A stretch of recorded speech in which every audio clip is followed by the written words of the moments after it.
Ladies and gentlemen, I would like to welcome you to one of the most fun chess events that exists. You may know about it, you may not, because I don't think it happens every year, just like all other World Cups. This is the Chess World Cup. It is a knockout tournament featuring 128 players, and then it becomes 64 in the next round, and that's where I picked it up because the first round was qualifiers. It's 64 players, and the top two finishers, the people that make it to the knockout stage at the very, very end, the final stage, I should say, qualify to the Candidates Tournament. So getting into the finals of this tournament is a massive accomplishment. It is such a massive accomplishment that even Magnus Carlsen himself has never managed to do it. Magnus Carlsen has played 3 World Cups and he has never won, and I don't think he's come close. I think at most he made a quarterfinal, but I actually think he's been eliminated in the round of 16. This is the only tournament that Magnus Carlsen has not won. And Magnus is playing, Hikaru is playing, Fabiano Caruana is playing, all the top names are playing. It is going to be a great time. It's going to be a great month of chess. I'm gonna show you 5 games today. All of these games are great. The last game of this video is going to absolutely blow your mind. Every game in this video is a banger game. There's incredible storylines, and I'm also going to be yelling at chess.com because people from chess.com will watch this and hopefully they will change something. So Hikaru is playing a 25-65 rated grandmaster from India in the first round, and actually Karthik Venkataraman is so new to top level chess, he doesn't have a photo on chess.com. Chess.com, what are you doing? Get this man a photo. He is the national champion of India. He's gained 100 points in like 8 months, and he's like 24 years old. So here we go. Hikaru starts with the white pieces, plays e4. His opponent plays e5. And this is top-level chess. This is classical chess, so the games are slow. Knight to f3.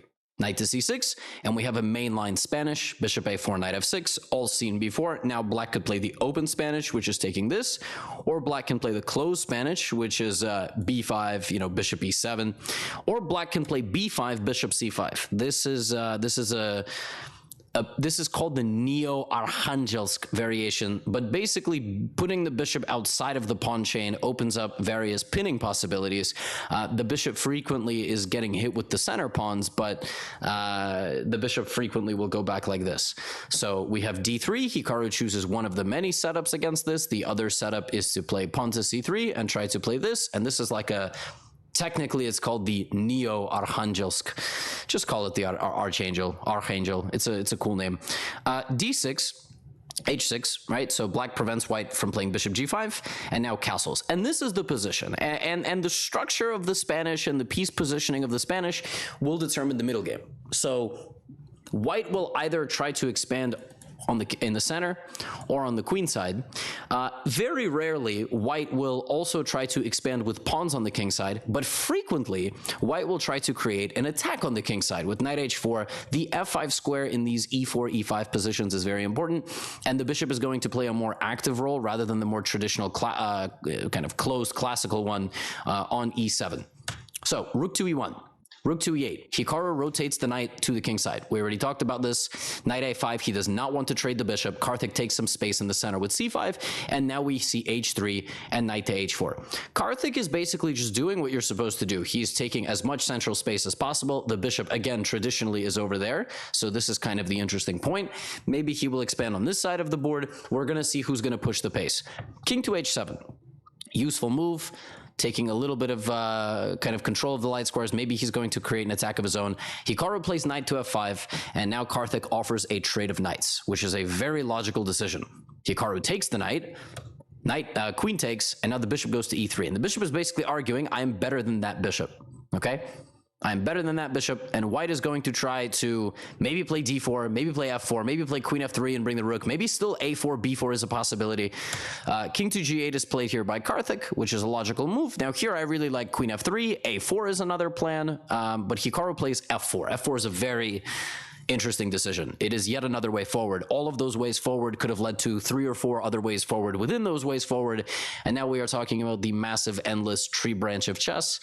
And we do know that there are more possible chess positions than atoms in the universe, so that's kind of why, right? Hikaru plays f4. Now black can take, which is not a great move, accepting that white gets the f-file and also white gets a bit of the center. This is nothing because of this. This brick wall will march forward.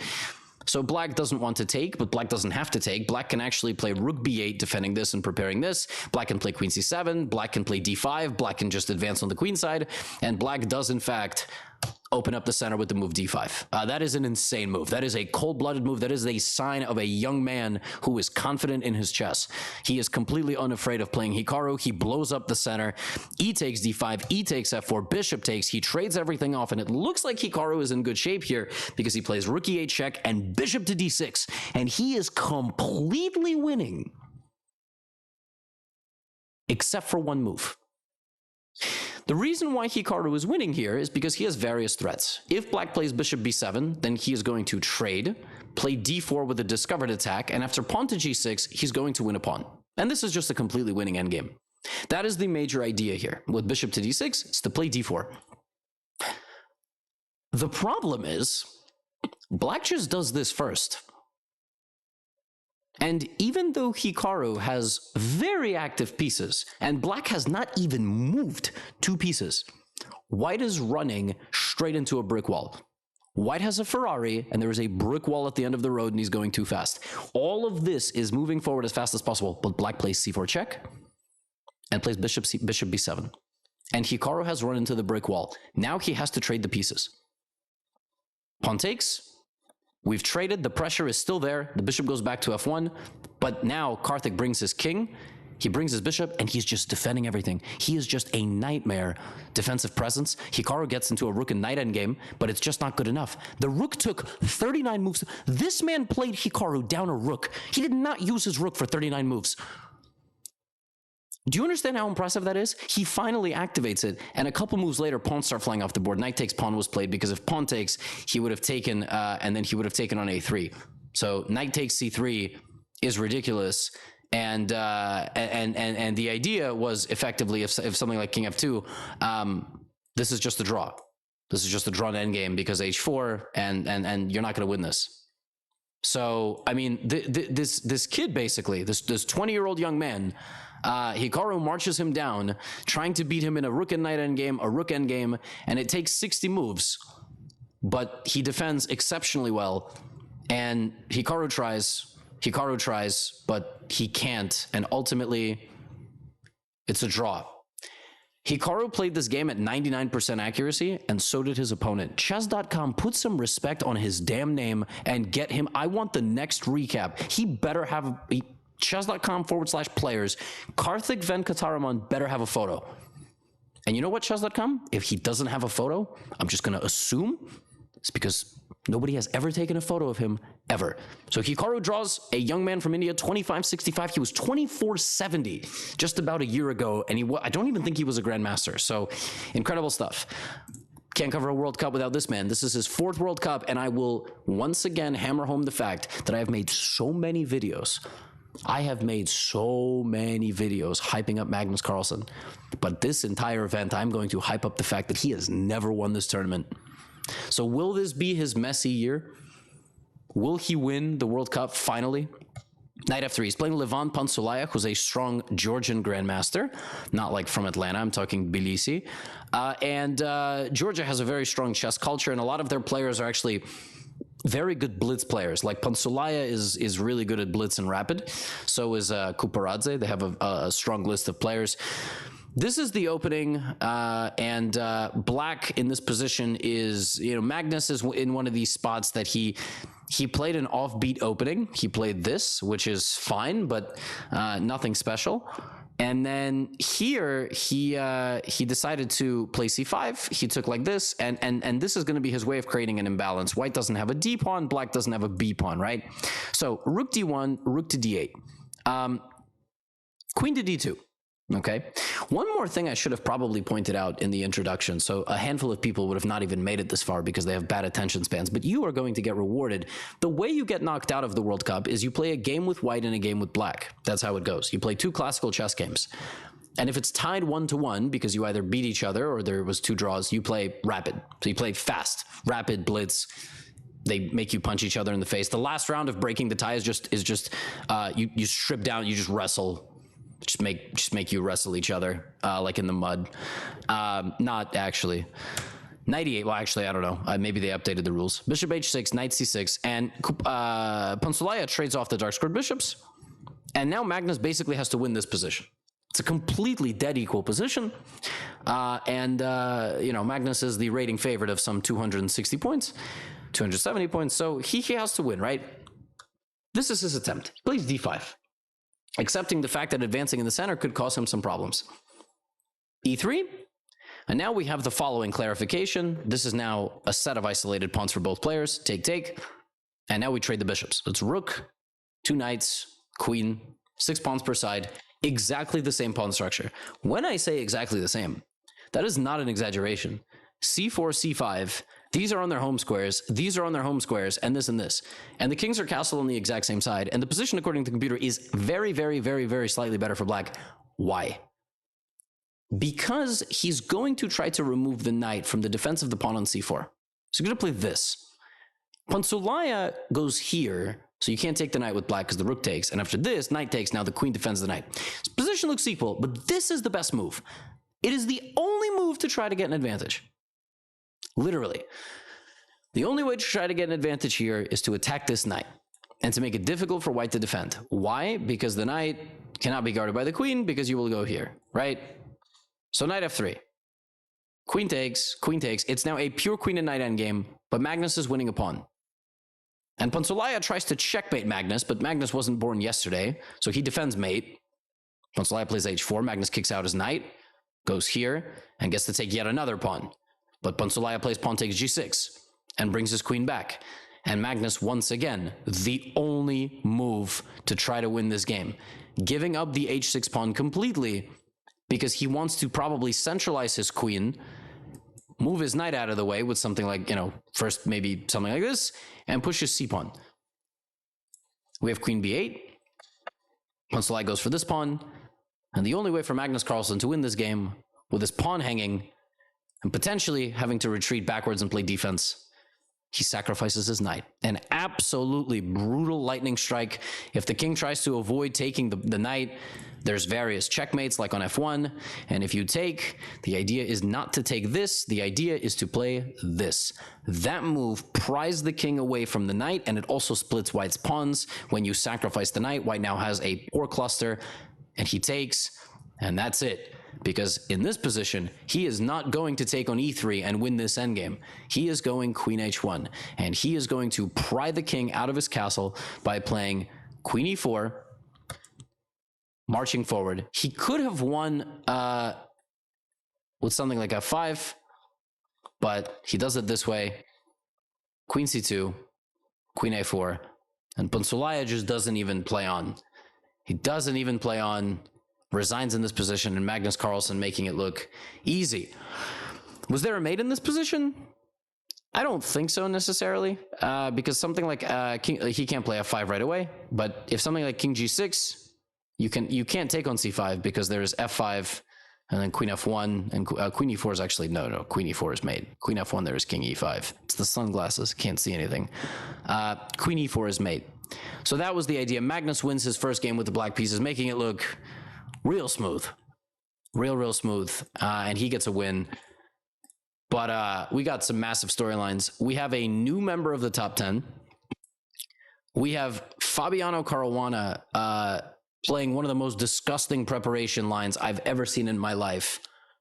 And we have Prague, who for some reason his game got sped up some moves. Prague detonated a grenade in the playing hall today. Like, the players had to evacuate after this game was played. Let's go. Oh, chess.com, Misraddin Iskandarov, please, hello, young player, Azerbaijan. No one's ever taken a photo of this man, or maybe nobody's uploaded a photo of this man. Can we please get a photo of all the players in the event that don't have a photo? God bless. E4. Now, one quick thing about Gukesh. Gukesh is the youngest player to hit 2750. I think he broke the record, 2750, not 2700. But Gukesh is on pace to be the #1 ranked Indian player. #1. Surpassing the record set by Vishy Anand. There was one day or a couple of days where Vishy wasn't #1. Technically, like Hare Krishna was #1. It was in the middle of a tournament, if I'm not mistaken, some years ago. But this is it. If Gukesh has a good World Cup, he will probably permanently overtake Vishy Anand, the legend. Words cannot describe how important Vishy is for chess in India, and frankly for chess anywhere. And this is the true passing of a torch. So Gukesh is playing a young player from Azerbaijan. We have the exact same opening as in the Hikaru game, but you will remember in the Hikaru game, the bishop went here, so now we have a totally different, right, totally different opening. Bishop b3, castles, d3, d6, also Hikaru played like this. A lot of the structures are actually very similar, except, like I said, the bishop was there, right? So, not to beat a dead horse, is that the saying? What was it? Look, knight c6, right? And how does this position look? Just a couple of slight differences, right? The knight rotated over here, h3, right? And black had a bishop on b6, played h6, didn't play it in this game. h3, right? a4, there's knight f1. So Gukesh plays for the a4 plan. He does not play for knight g3, knight h4, knight f5. There you go. Black does play h6. I mean, this position just looks incredibly similar, right? It's the incredible thing about the Spanish. Takes, and Gukesh plays d4. So in the Hikaru game, he played knight h4, knight f5, f4. Gukesh plays a4, d4. Just different things, right? They all lead to different walks of life. Pawn takes d4, pawn takes d4, pawn takes d4, knight takes d4, knight takes d4, queen takes d4. Big trade leading us with this backwards pawn on d6, a pawn that has no neighbors and the square in front of it is kind of well controlled. Same pawns on the b file, but the position is still equal because in this, the Spanish is a very resilient opening. You cannot just get a slight advantage against it and, you know, expect to win very quickly. Bishop to e6, bishop to f4, rook to c8, bishop here, queen here, and now this, right? Deflecting the queen a little bit. Queen comes back, and Gukesh is basically arguing this move doesn't help black.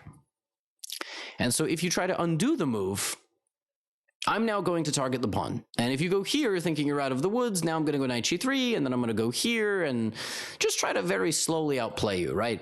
Black plays d5. Black decides, I'm locking in the bishop, and if you play b3, I'm going to take your knight. So I'm going to take your knight, and I'm going to be completely fine. So d5, Gukesh plays e5, the knight comes in, and the queen goes out to g4. So now bishop takes f1 opens up an attack on the bishop, and that's exactly what happens. And if you take that, I'm going to play bishop takes e4. Otherwise, I'm simply going to lose material, right? So takes, d takes. Now, I can take this, but here I have something called a Zwischenzug. I can take on a h6. Okay, this is called an in-between move. In between taking this, right, there is, I'm creating a threat, excuse me, in between taking this, I'm going to create a threat on that. Bishop f8, rook f1, rook e5. This is the position Gukesh has to try to win. 4 pawns each, queen, 2 rooks. I mean, it's like an extremely boring position. Rook d1, queen e8, he brings the bishop back, the rook moves, now the rook comes up.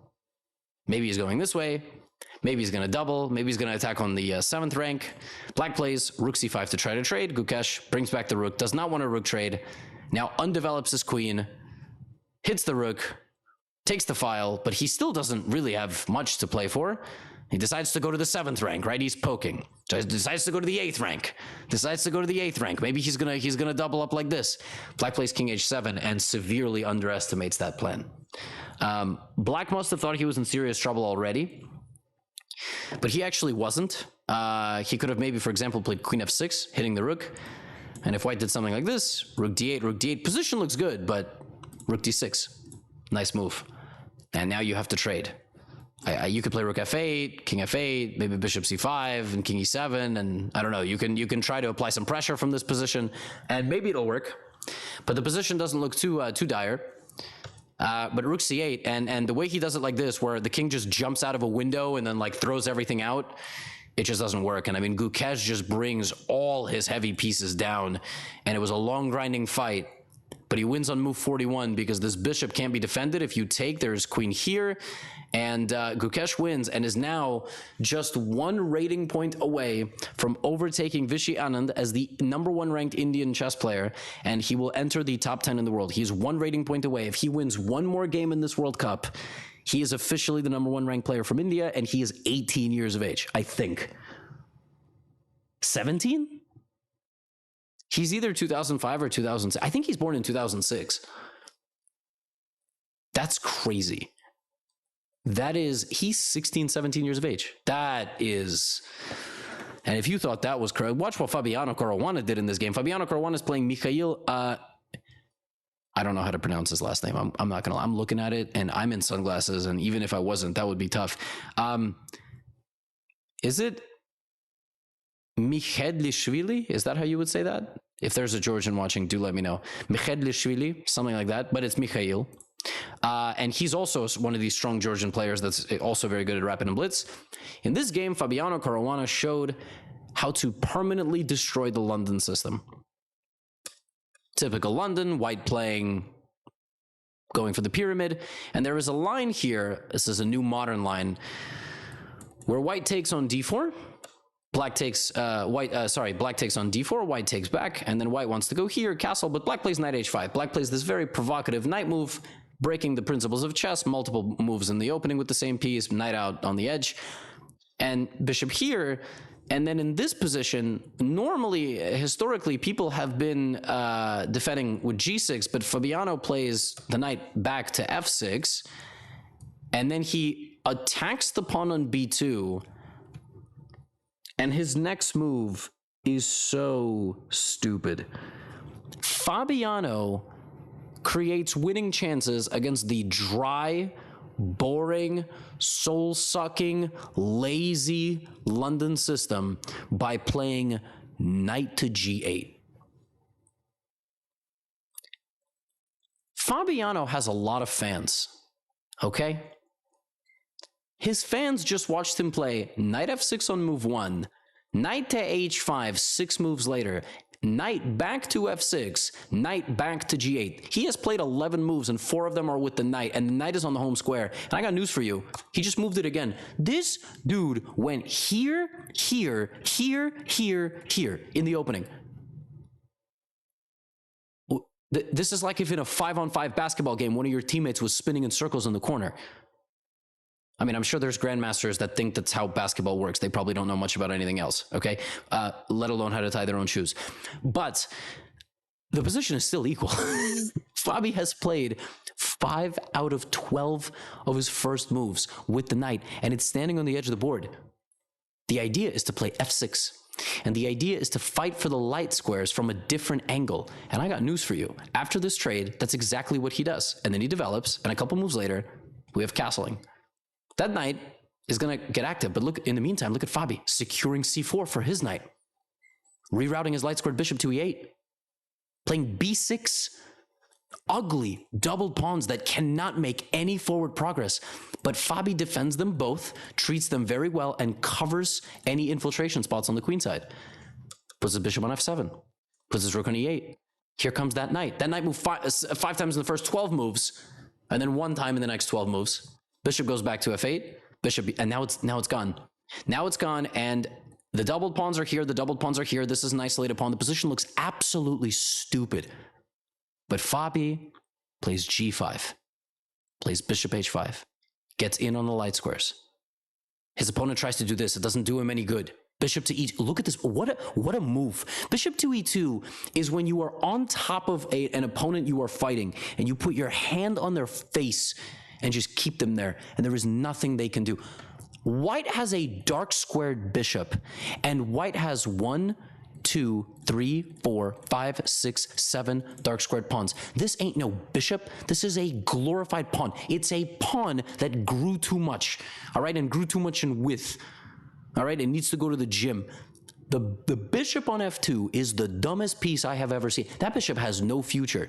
And black could even play g4, by the way, and that bishop has no future. Fabi doesn't care. He just takes like this. Where's the bishop going? Here, and then what? Fabiano just puts his king on f7 and comes in with h5. Fabi moved every single pawn he had in this game. He moved every single piece. He plays h4, takes on f4, bishop d3. His opponent just resigns. He's just not even going to play on in this position, because what Fabi is going to do is slowly infiltrate in this area. His opponent did not make a single forward move on this side of the board. The last forward move that was played in this game into Fabi's position on the queen side was this. He took his queen, and then he literally, and when I say literally, I am not exaggerating, not a single forward move was made into white's position on that side of the board. This doesn't count. because it was on white side, black side of the board, excuse me. Look at this. Black never crossed this line. In fact, I don't think he crossed the line at all.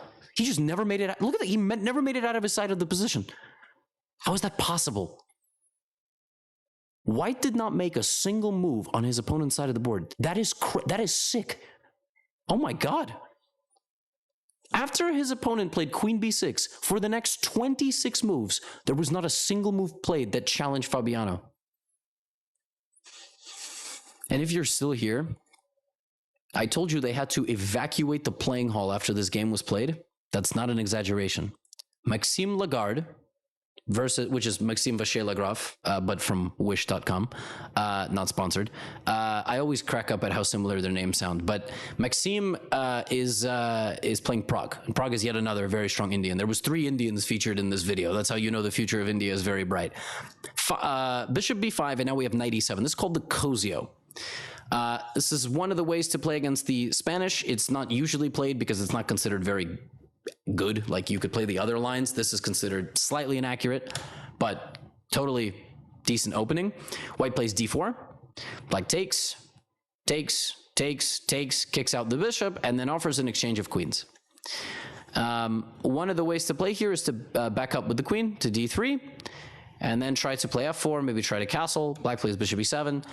And now, historically in this position, white has needed to castle. Like, basically every time white has needed to castle. f4 is definitely a possibility, but the problem with the move f4 is now you cannot castle because it's illegal. You also cannot go here to hit the queen because queen b2, unless that's what white wants.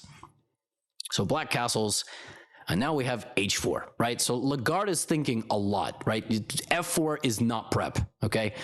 You could tell from his time spend on all of these different moves, right? Even on knight e7, he spent 8 minutes, right? So he was not expecting this. He's trying to make things up kind of as he's going. And all of this, he's down to 43 minutes, down 22 minutes on the clock. Now, the best way to strike when your opponent throws a punch at you is to duck and smash them straight in the mouth or the liver. But Prague's not a fighter, so instead of doing that, he sees a pawn coming at him on the edge of the board, and he strikes back in the center, which is the most principled way to play, because if you just play h5, now black strikes in the center, right? Black hits the queen and forces a response out of white, and white goes queen g3. White did not take because knight h4 is coming, and I'm not really sure what you're doing here, because after something like king f1, I'll play bishop f5, I'll bring both my rooks to the center, and you're in serious trouble. Queen g3 is played, the pawn has been sacrificed, knight to h4 anyway, and Prague causes some problems here. Or should I say Prague causes some problems here. I will never speak again. Rook takes h4. Those of you keenly watching, I told you that the move f4 was dangerous because the king was weak. Yeah, you can't castle. But what if it wasn't even a matter of castling? What if the queen walked into your territory? Now, Lagarde did not miss this, okay? He did not miss this. What he missed was this move. He missed e3. e3 is brutal. The idea of e3 is as follows.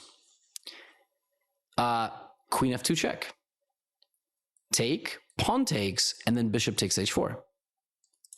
So if white plays king e2 so that this is not a check, I have this, bishop g4, sacrificing queen f2, king d3, and queen f1. If you play something else, if you like move the rook back to h2, then I will play bishop to c5, and you just can't move. You don't have a move. You play knight e4 trying to attack my bishop, I play e2. And if you take, I play rook e8, and you're just gonna die. King d3, bishop f5, it's just game over, queen d4. So rook e8 is played in the game, because in the game, knight d1 is played. Here comes rook e8, and he just never takes the rook. I will remind you, white took a knight, black just never takes it. Plays rook e8, bishop e6, and just rook d8. He just doesn't. White's got a king on e2, a queen on g3, a rook on h4, and 4 pieces that are just dead. He even gets the pawn back, but black's position is just too strong. Bishop to f5, queen f2, now if queen takes, this is mate. check, can't take because of pin, can't go back or here because of the bishop, can't move on to the d file because of the rook. It's like Sudoku. What? Bishop h4 deflects the queen out. Now he takes on c2. The rook has to move. But if the rook moves, then bishop d3 back. So in this position, Lagarde just gives up his queen and does this. Here's the problem. Black's not done. Black's going to keep attacking. King f3, queen d4. White has no moves. And the king in this game is mercilessly hunted and beaten around like a piñata as he marches to the center of the board and promptly gets checkmated with pawn to f5. Because if you take, it's check and mate. And if you don't take, and if you go up, it's queen g6 and mate. And if you take with the king, it's queen g6 and mate. The king ends the game on e4. It was a crazy first round of the World Cup. Magnus getting it done. We're going to track him and see if he gets to win his first ever World Cup, the only tournament he hasn't won. We're going to keep our eye on Hikaru, see if he maintains world number 2 status and if he can challenge for the title. We're going to keep our eye on Gukesh to see if he breaks into the top 8, top 7 in this event. Keep our eye on Caruana because he's like half a point away from being number 2 in the world, and he's always a beast. And Prague just casually murdering people. And these are not the only players. I hope you enjoyed recap number 1. Clearly, I'm not at home because it's not what it looks like at home. Tomorrow, I will try my best to upload. It will be a late upload. So Europeans, you might have to stay up until 2 or 3 in the morning, or just go to sleep and then catch it later. That's all. Get out of here.